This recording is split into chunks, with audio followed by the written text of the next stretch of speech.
Hello 11th class students.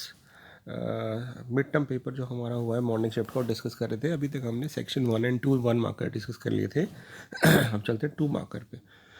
बहुत easy paper था, अब दोबारा देख सकते हैं। यहाँ पे हमें क्या करना है, सॉल्व फॉर एक्स है। इतना इजी क्वेश्चन है, या तो इसको क्वाड्रेटिक इक्वेशन से सॉल्व कर दो, नहीं तो हम लिख सकते हैं एक्स स्क्वायर इक्वल टू -3, और -3 को हम लिख सकते हैं √3 आयोटा का स्क्वायर।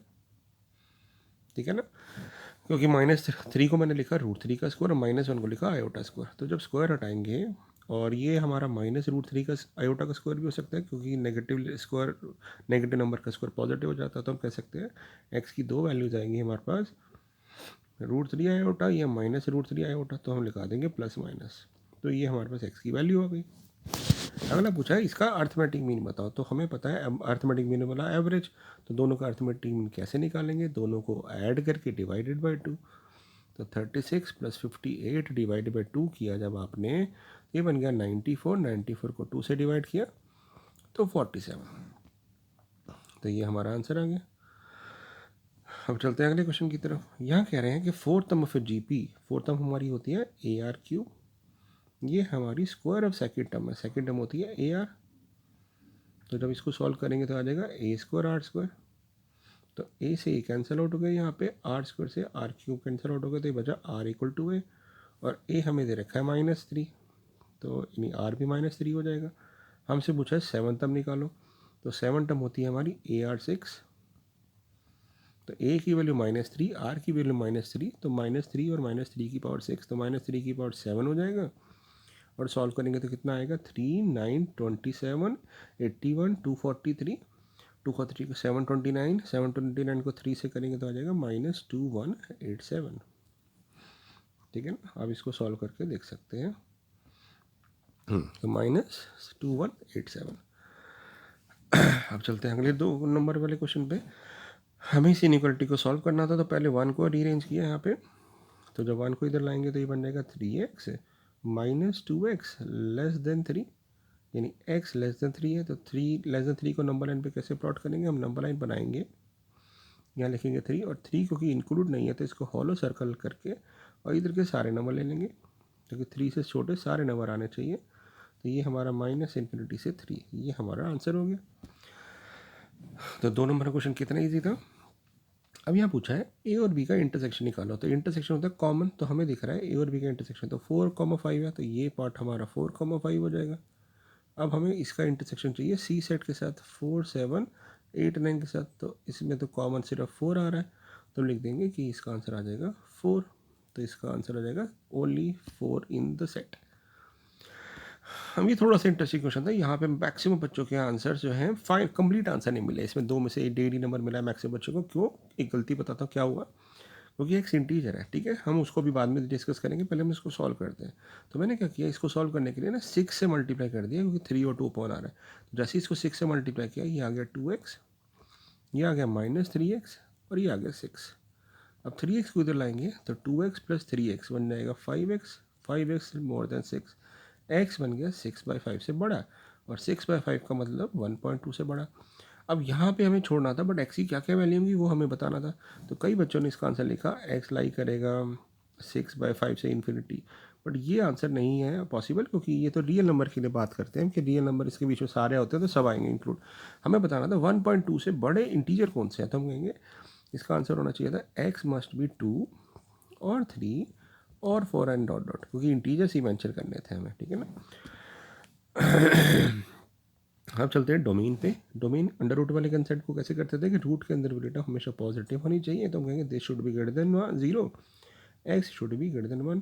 तो हमारा डोमेन हो जाएगा 1 to ∞। अगर सिग्नम फंक्शन कैसे डिफाइन करते हैं, तो हमें पता है सिग्नम फंक्शन जो है उसको ऐसे डिफाइन करते हैं कि इसकी वैल्यू mod x/x होती है जब x 0 के इक्वल नहीं होता, और 0 होती है जब x = 0 होती है। अदरवाइज आप इसको ऐसे भी डिफाइन कर सकते थे कि ग्रेटेस्ट इंटीजर सिग्नम फंक्शन की वैल्यू -1 होती है जब x 1 से 0 से छोटा होता है, 1 होती है जब x 0 से ग्रेटर होता है, और 0 पे 0 होती है। तो ये हमें लिखना था सिग्नम फंक्शन। आप चाहते थे इसका ग्राफ भी बना सकते थे कि इसका ग्राफ इस तरह बनता है कि सारी पॉजिटिव वैल्यू के लिए ये 1 होता है, सारी नेगेटिव वैल्यू के लिए ये -1 होता है, और 0 पे ये 0 देता है। इस तरह भी बना सकते थे। ठीक है, अगला जो क्वेश्चन है 25 थोड़ा सा कन्फ्यूजिंग है बच्चों के लिए। यहाँ वैसे बोला गया था कि इस सेट के ऊपर कोई भी सबसेट n का बताओ जिस हुज एलिमेंट्स आर इवन। अब यहाँ पे जो है हम कोई भी सबसेट की बात करें, सबसेट बताने, right the subset of n, एक पूछा है ना कोई भी। तो वैसे बेसिकली क्वेश्चन की फ्रेमिंग थोड़ी गड़बड़ है, पूछ रहे थे कि एक सबसेट बताओ जो लार्जेस्ट सबसेट कौन सा होगा जिसमें सारे एलिमेंट इवन होंगे, तो बेसिकली ये पूछा जाना था, बट ये हमारा आंसर एक्सपेक्टेड था। बट क्योंकि बोला कोई भी एक सबसेट बताओ n का जिसके सारे एलिमेंट इवन है, तो आप 2 भी लिख सकते थे, तब भी आंसर सही चल सकता था। एक ही एलिमेंट है, सारे एलिमेंट मतलब 2, अब 2 4 भी लिख सकते थे, वो इसका सबसेट है ना। तो क्वेश्चन की थोड़ी फ्रेमिंग गलत है, अदरवाइज इस पर आंसर दोनों ही, ये सारे आंसर पॉसिबल होंगे। फिर से पूछा है कि right the subset of n whose elements are perfect square. अब सारे एलिमेंट परफेक्ट स्क्वायर हो, तो परफेक्ट स्क्वायर मतलब जो किसी के स्क्वायर हो। तो वैसे ही क्वेश्चन इस तरह फ्रेम किया गया कि हमसे पूछा जा रहा है कि कौन कौन से नंबर होंगे जो परफेक्ट स्क्वायर होंगे, यानी 1 का स्क्वायर, 2 का स्क्वायर, अप टू 10 का स्क्वायर होगा। बट अगर आप इसमें भी 1 भी लिख देते हैं तो तब भी ये सबसेट होता है इनका, और इसके एलिमेंट परफेक्ट स्क्वायर है, तो ये भी एक्सपेक्टेड था। तो क्वेश्चन की फ्रेमिंग थोड़ी गड़बड़ थी, अदरवाइज इन सब पे आंसर पे हमें, इन सारे क्वेश्चन पे हमें सॉल्यूशन पे हमें मार्क्स मिलेंगे। अब चलते हैं अगले क्वेश्चन की तरफ। 8 फैक्टोरियल, कितना इजी क्वेश्चन था बेटा। 8 फैक्टोरियल को ले सकते हैं 8 इंटू 7 इंटू 6 फैक्टोरियल, ठीक है। और 2 फैक्टोरियल को ले सकते हैं 2 इंटू 1, तो इसको कट कर देंगे, ठीक है। तो ये आ जाएगा 7 4 28। देखिए कितना इजी क्वेश्चन था, है ना। तो पेपर बहुत इजी था, बट थोड़ा सा क्योंकि फर्स्ट टाइम था आपका कोविड के बाद, तो हो सकता है कुछ बच्चों ने गलती की हो, तो कोई प्रॉब्लम नहीं है, प्रैक्टिस करते रहिए, एनुअल एग्जाम में बहुत अच्छा कर पाएंगे आप। अब इसका फॉर्मूला लगाते हैं NP4 का, n फैक्टोरियल n-4 फैक्टोरियल, और नीचे जो सॉल्व करेंगे वो आएगा n-1 फैक्टोरियल। तो मैं उसको रिवाइज कर देता हूँ ऊपर जाके, और नीचे आ जाएगा n-1 -4, तो n-5 फैक्टोरियल। ये डिवाइड होगा, पहले मैं डिवाइड करता हूँ, सॉरी, ये डिवाइड होगा इक्वल टू 5/3। जब डिवाइड करेंगे तो ऊपर जाके वो रेसिप्रोकल हो जाएगा, तो ये बन जाएगा n factorial upon n-4 factorial into n-5 factorial upon n-1 factorial. अब आप देखो बेटा, n और n-1 में से बिगर टर्म कौन सी है, n, तो n को n फैक्टोरियल को लिखेंगे n into n-1 factorial, cut जाएगा इससे। n-4 को भी ऐसे लिख सकते हैं n-4 इंटू n-5 फैक्टोरियल, तो n-5 फैक्टोरियल भी कट जाएगा, ये कट जाएगा इससे, ये से, तो ये हमारे पास आ जाएगा n upon n-4 equal to 5/3। अब हमें ऐसा नंबर चाहिए जिसमें डिफरेंस जो है 4 का है। तो मैं देखो इसको एक तरीका क्रॉस मल्टीप्लाई कर सकता हूँ, एक तरीका इसको मैं लिख दूँ 10, 2 से मल्टीप्लाई कर दिया 6, और 6 को लिख दिया 10-4। तो कंपेयर करोगे तो सीधा n10 आ रहा है, अदरवाइज ऐसे नहीं करना तो क्रॉस मल्टीप्लाई कर देना। तो क्रॉस मल्टीप्लाई करोगे तो आ जाएगा 3n equal to 5n-20, 20 equal to आ जाएगा 2n, और n आ जाएगा 10। तो n की वैल्यू डायरेक्टली 10 भी आ रही है, ठीक है। अगला क्वेश्चन देखिए कितना इजी था। एक प्रॉपर्टी हमने पढ़ी थी कि अगर NC(x) और NC(y) बराबर होते हैं, NC(x) और NC(y) बराबर होते हैं, तो या तो x इक्वल टू वाई होता है, यानी 9 इक्वल टू 7 होता है, वो तो पॉसिबल नहीं है। दूसरा होता है कि अगर NC(x) इक्वल टू NC(y) है, मैं प्रॉपर्टी लिख देता हूँ, याद आ जाएगी आपको। If NC(x) equal to NC(y) then either x equal to y और x plus y equal to n। ये दो प्रॉपर्टी पढ़ी होंगी आपने। तो ये तो पॉसिबल नहीं है यहाँ पे, क्योंकि 9 इक्वल टू 8 नहीं हो सकता, यानी अगर ऊपर दोनों के n सेम है तो नीचे वाले नंबर सेम होंगे, या फिर नीचे वाले दोनों का नंबर का सम n के इक्वल होगा, यानी n यहाँ पे 17 आ गया।